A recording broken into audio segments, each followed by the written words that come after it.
Good afternoon. This is Lee Cummings, author of the Negro Question book series.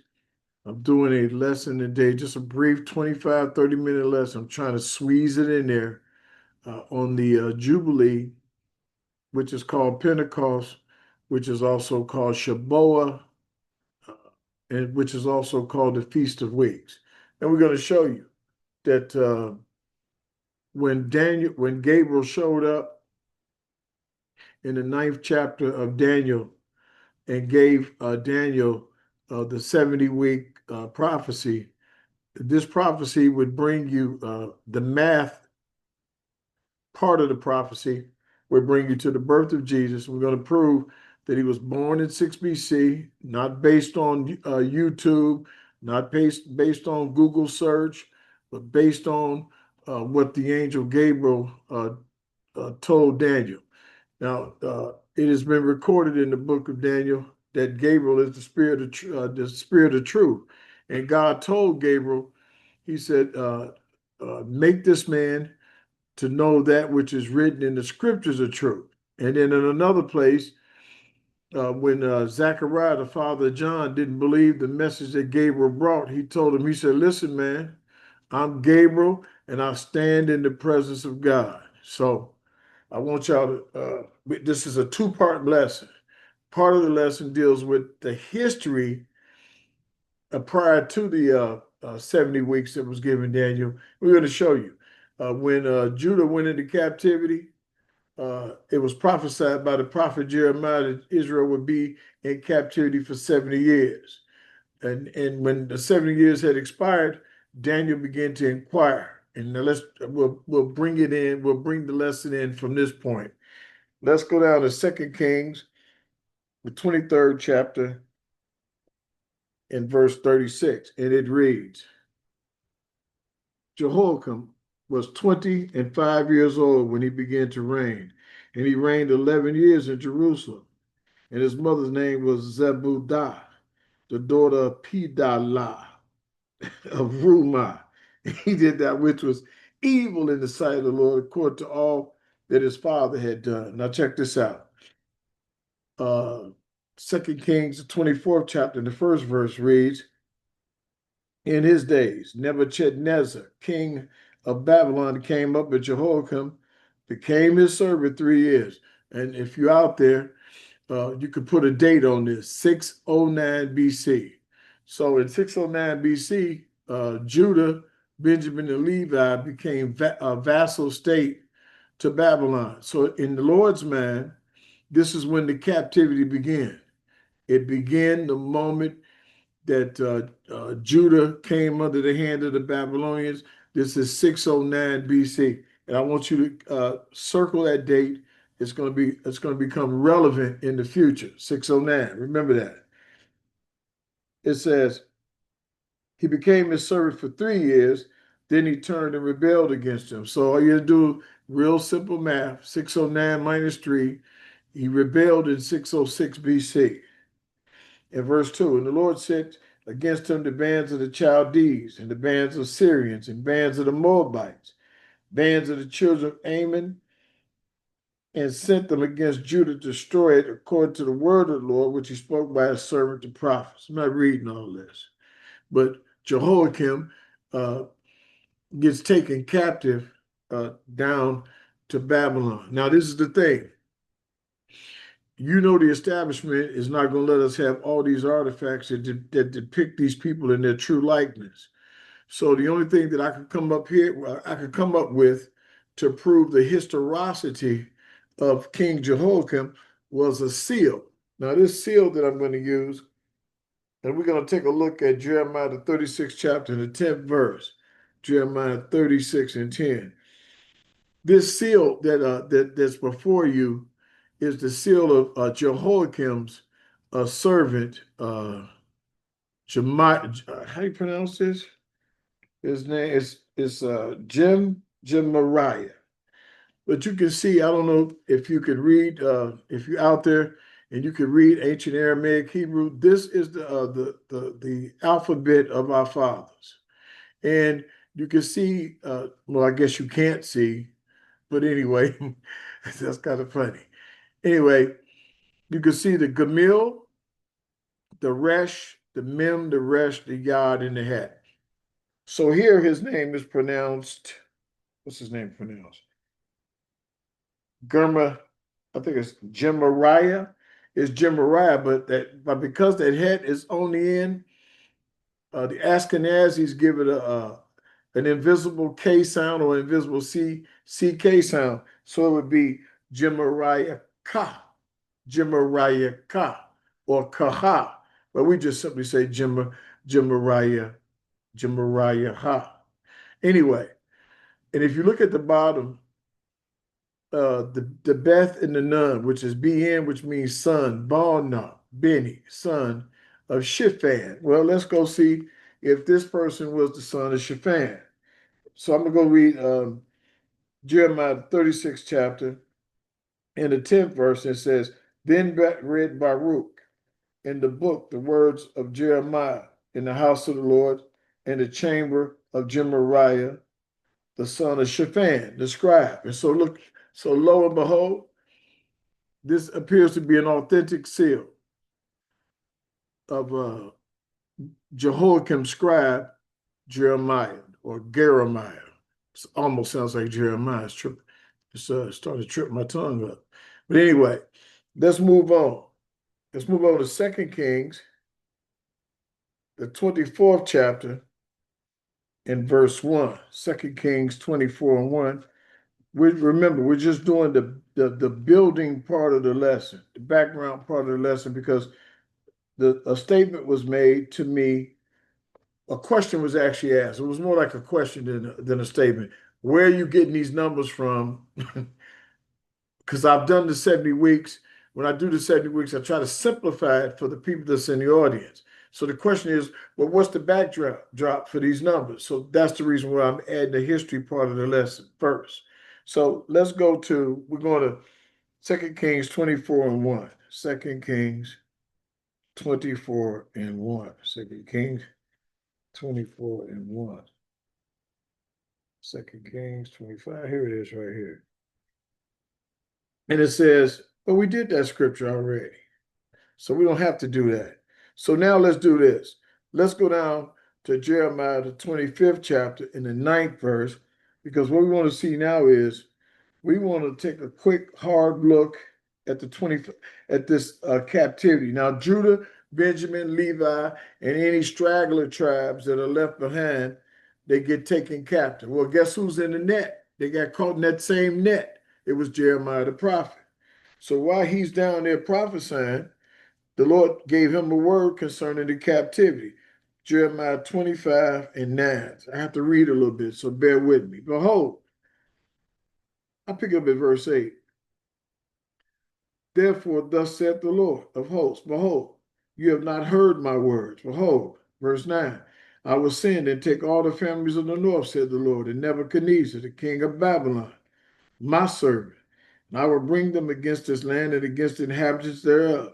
So, because Israel was worshiping false gods, it was into divination, they had the sodomite in the land as well. All these things the Lord that he despised or he abhorred. And so he says, I'm going to skip down to verse 11. And this whole land shall be a desolation and an astonishment. And these nations shall serve the king of Babylon 70 years. Oh, so the Lord decided that Judah should go into captivity for 70 years down to Babylon.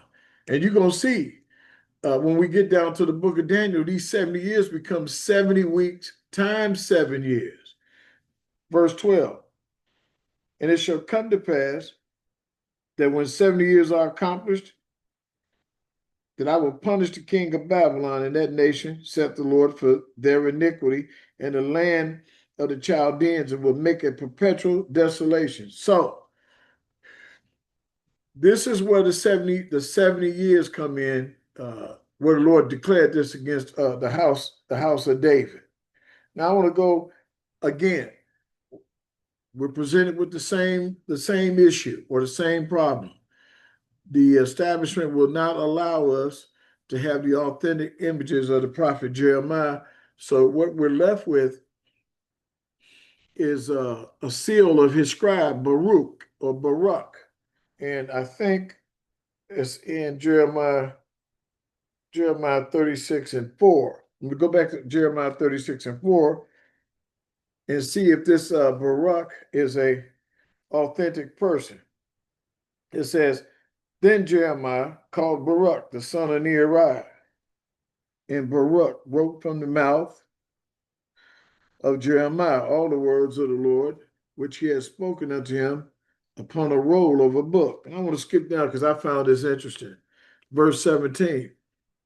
And so the princes he's talking to, and they asked Baruch, saying, tell us now, how didst thou write all these words at his mouth? And then Baruch answered them, he pronounced all these words unto me with his mouth, and I wrote them with ink in the book. And this, I love when I come to the book side of these lessons, because it shows how highly civilized the Israelites were, that they could read, they could write, and they were writing books. And this kills this theory that's out there in the world that the Bible was written hundreds of years after the death of Christ. They were writing these books real time. Now, one last thing. So the book says his scribe, Jeremiah's scribe, or his spokesperson, was this Baruch. So this seal right here is called the seal of Baruch, Jeremiah's scribe. The lamid right here, this L, is a prefix. The lamid, it means two or four. And here's the B, the Beth, the Resh, the K. Barak. And then it says there's a suffix on the end, the yod.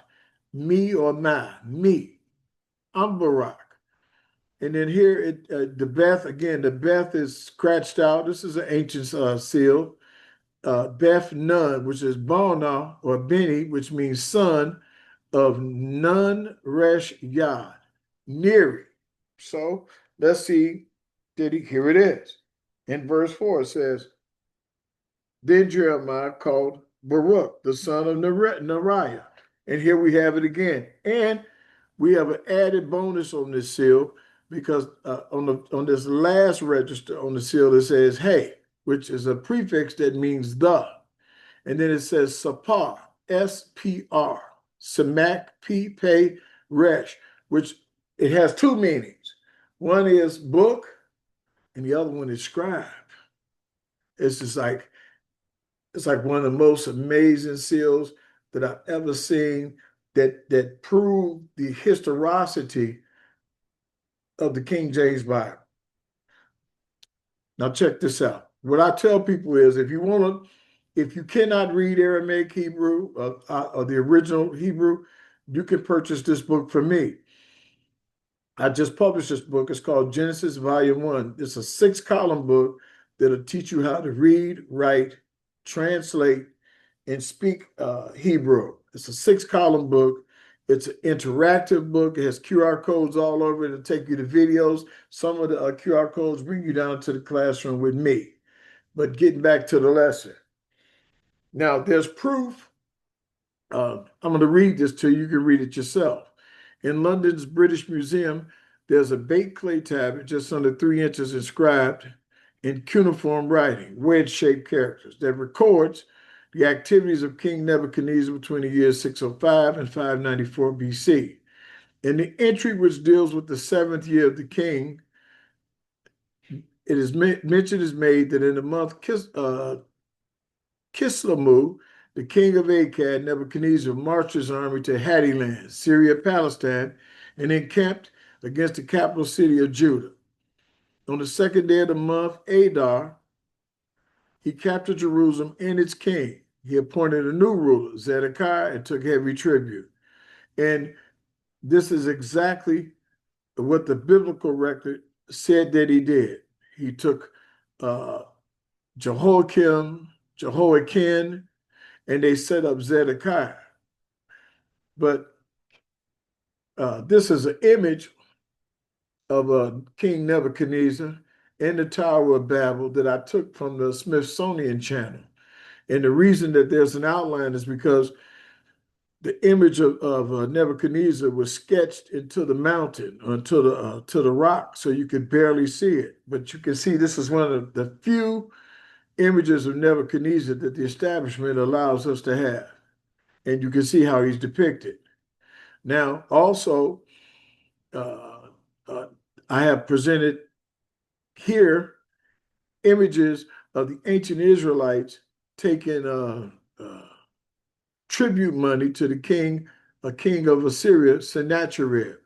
And you can see these brothers got they got dreadlocks, their beards are braided, they got braids, they have fringes on their garments, and they're depicted as black men. Now, I want to leave here for a moment. I don't want to go to Cyrus yet, but I want to leave here for a moment. And now I want to go down here because Jeremiah said it was a 70-year prophecy. Remember in the beginning of the presentation, I told you 609 BC, and I told you to circle that. Remember? So now it's going to become important. You're going to see why I told you to circle 609 BC. Let's go and read Daniel, the 9th chapter, in the first verse, because the prophet Daniel is praying about that 70-year captivity, because he's in the captivity and he's saying to himself, hey, this captivity is supposed to be over with. The 70 years have expired. Well, the Lord's going to send the spirit of truth. He's going to send Gabriel to give him an answer. Daniel, if I can find it, Daniel 9:1. This don't look good, do it, y'all? He's still looking for it. That's funny to me. You know that? Daniel 9:1. Ready? Ready.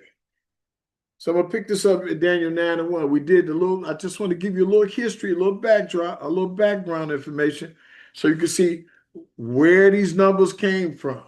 So now that I showed you, it started with Jehoiakim and Nebuchadnezzar was involved, and then Jeremiah prophesied about a 70-year captivity. Let's go and see what Daniel's praying about. Ready? Daniel 9:1.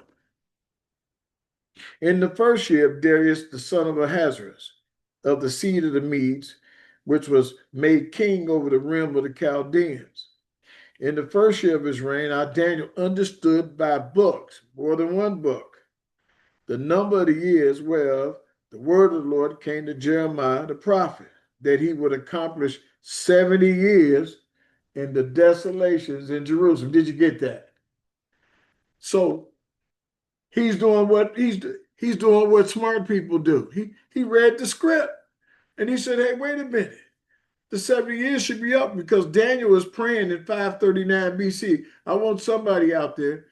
First, I want to know who's smarter than a fifth grader. I think I am.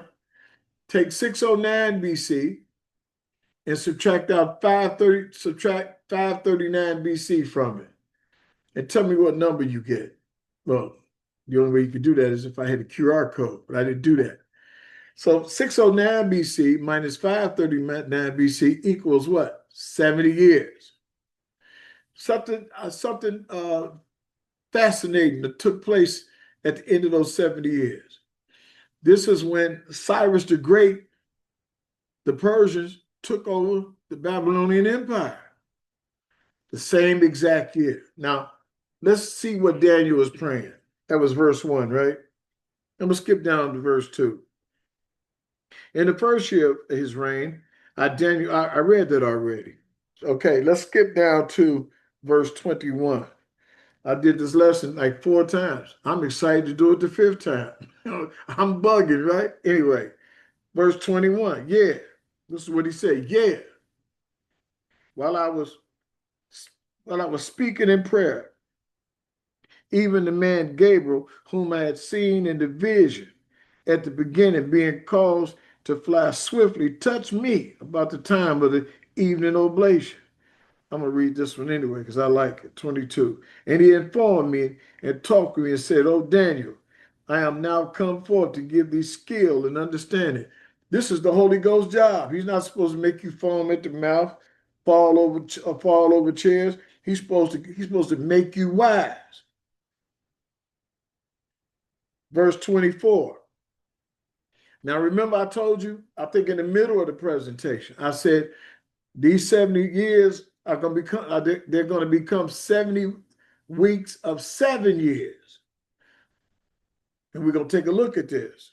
Verse 24, Daniel 9 and 24. 70 weeks are determined upon that people and upon the holy city to finish the transgression, to make an end of sins, and to make reconciliation for iniquity, and to bring in everlasting righteousness, and to seal up division and prophecy, and to anoint Yahweh, the most holy. Figure that one out. That's a big secret right there. If you can figure that out, you got skills. What do you mean, Yahweh or Yahweh? We'll see. Verse 25. Note, therefore, and understand from the going forth of the commandment to restore and build Jerusalem unto Messiah, the Mashiach, the Prince, or Gabriel, shall be Shaboah, 7 weeks. And 60, what is that? Shishayam, 60. And Shaniah, Shabbat, in 2 weeks. The street shall be built again, and the wall, even in troublous times. So what I'm going to do, I'm gonna leave this screen right here. I'm gonna leave this screen right here,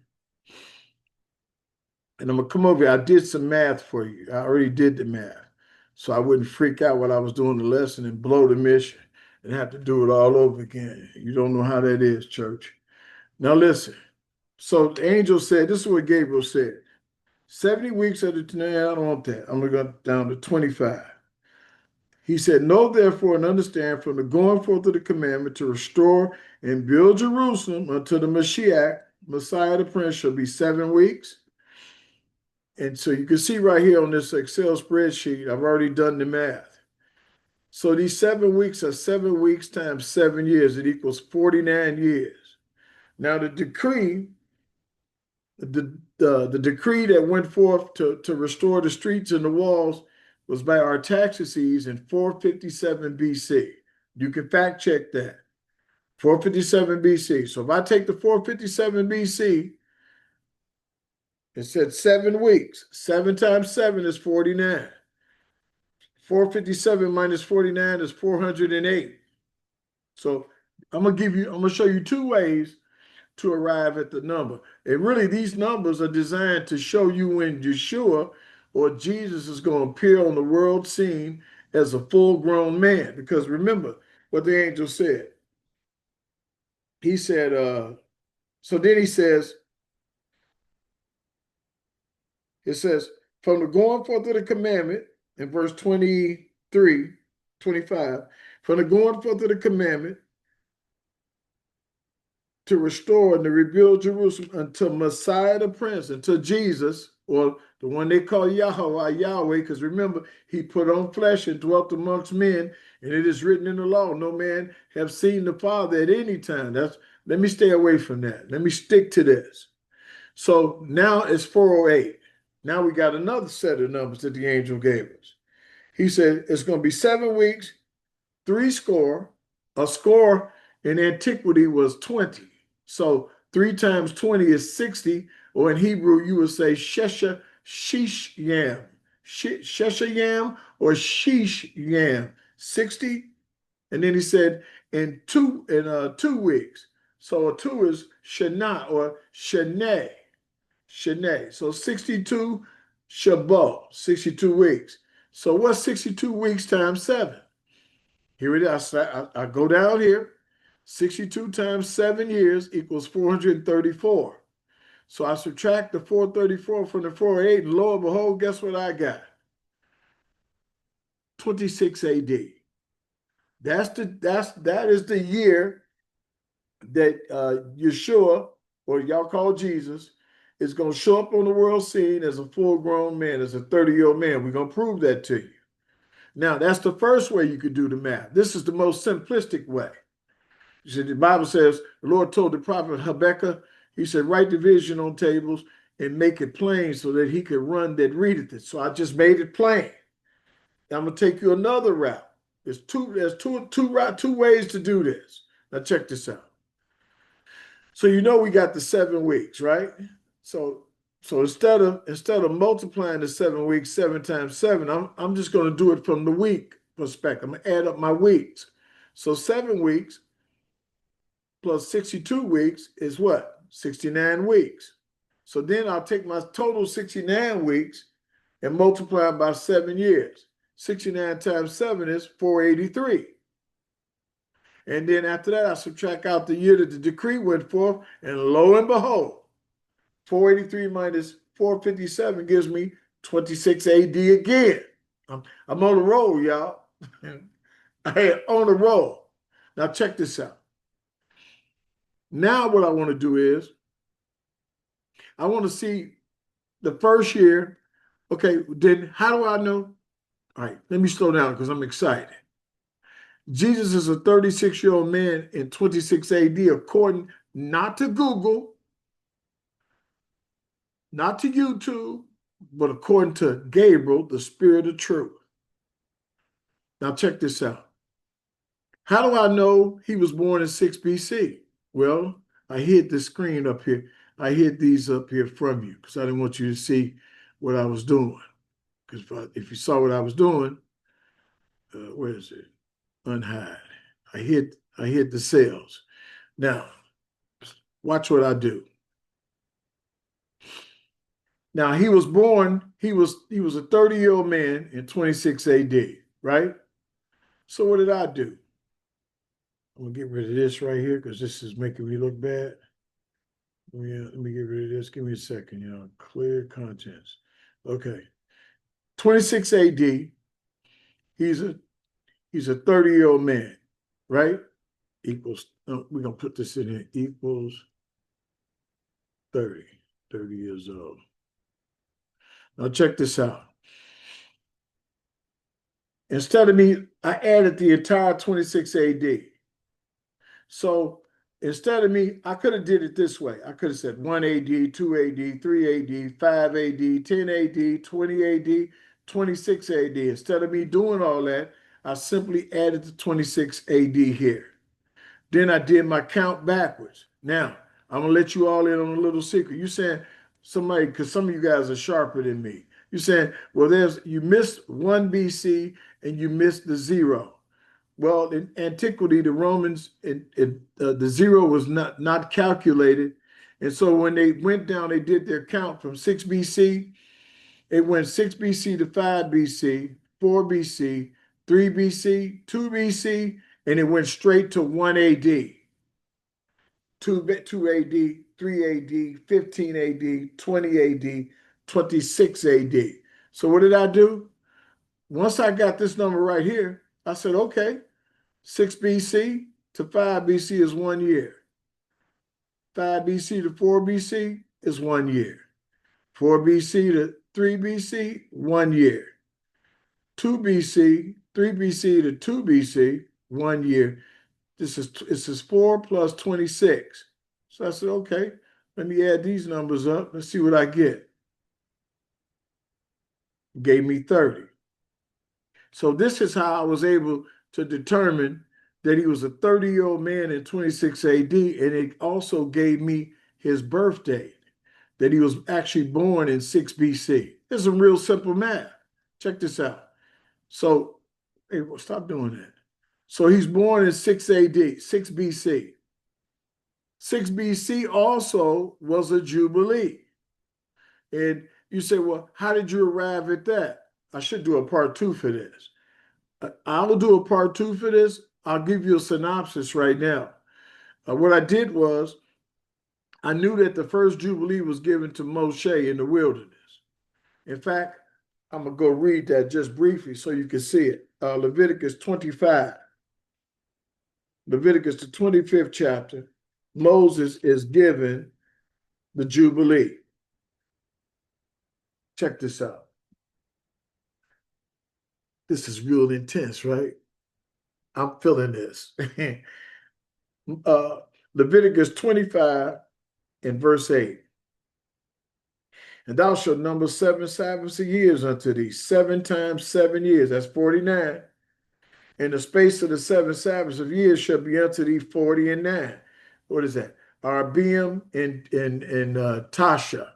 Arbeam and Tasha. That's 49 in Hebrew.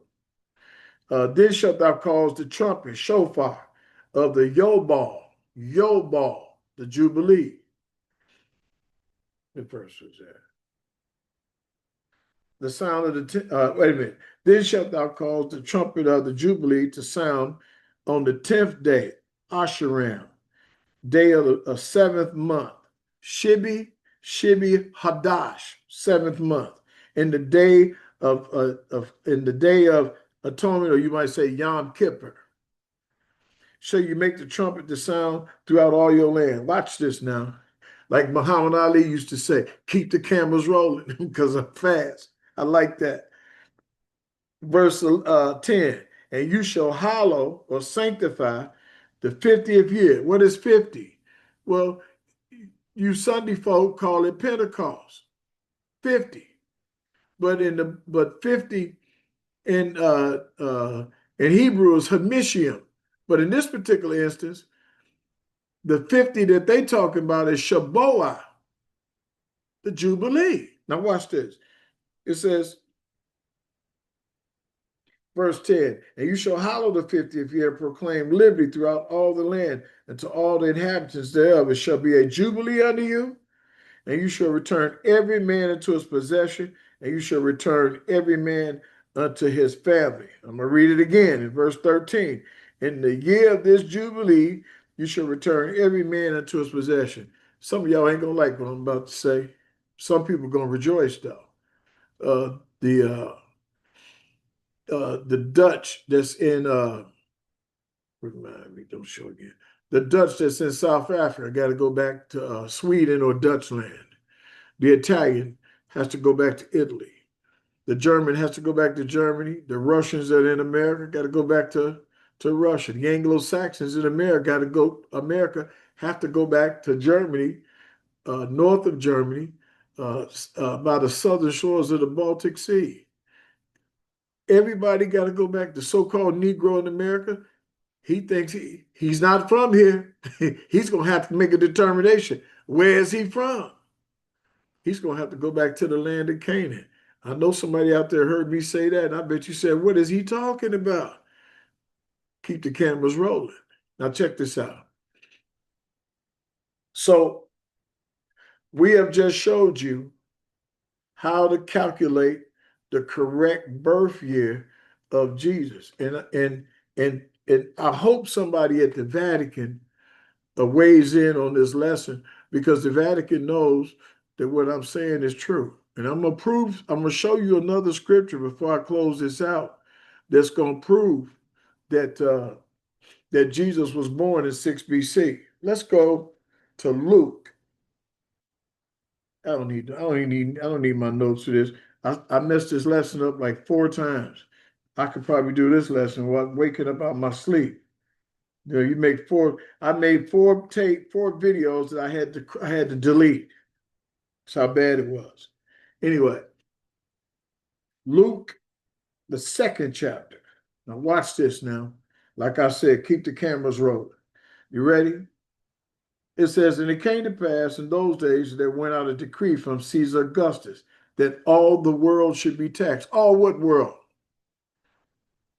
All the Roman world. See, when people see this story, they get starry-eyed. They think of Jesus in the manger, Mary and Joseph. And they think it only Judah, the Jews, went back to be taxed. No. The Roman Empire was so vast, they had part of the empire was in Africa, part of the empire was in Asia, part of the empire was in Arabia, part of the empire was in Rome. So the entire Roman world had to go back to their own resting place, their families and assets, so they could do an assessment of how much these people was worth, so they could get the big bucks. Now watch this. I'm going to skip down to verse 3. And all went to be taxed, everyone into his own city. Don't that sound like a jubilee to you? Does it? Sound like a jubilee to me. It looked like the Lord said, hey, I'm going to make the whole world keep the jubilee because I'm here. And what is a jubilee? The great deliverer.